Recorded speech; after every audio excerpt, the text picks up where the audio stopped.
นดินลาวของพวกเขาบ่ยอมให้ใครเข้ามาล่วงล้ำทำลาย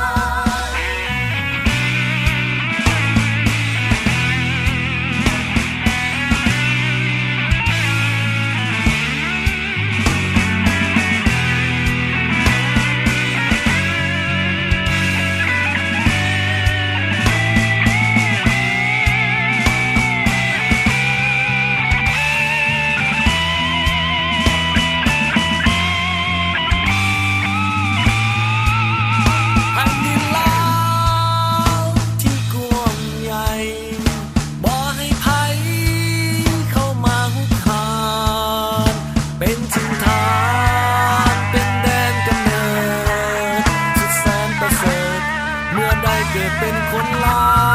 วปาบัดการต่อต้านสิ่งใสเลือดลาวหลั่งไหลมานานหลายปีจนถึงวันนี้มีพักนำพา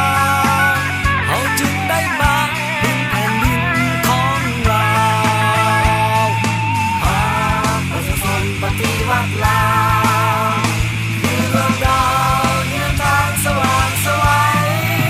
พร้อมกันก้าวไปสร้างลาวให้เสรีไล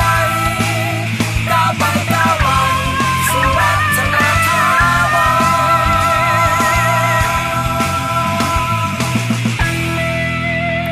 ลูกหลานลา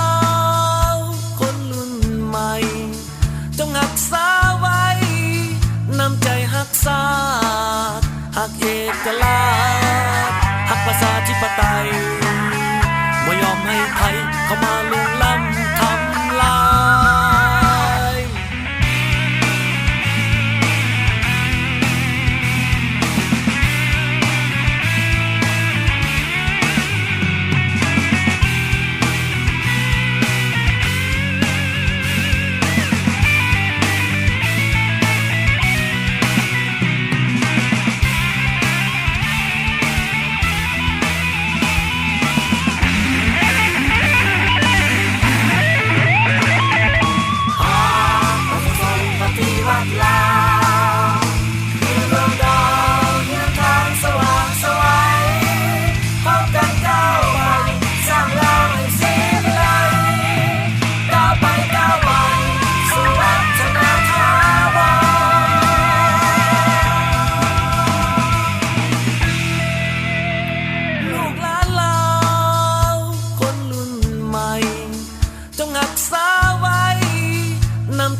หักเอกรา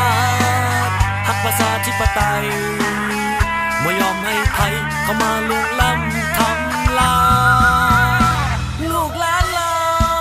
วคนรุ่นใหม่จงรักษาไว้น้ำใจรักษาหักเอกราชหักประชาธิปไตยบ่ยอมให้ใครเข้ามาล่วงล้ำทำลาย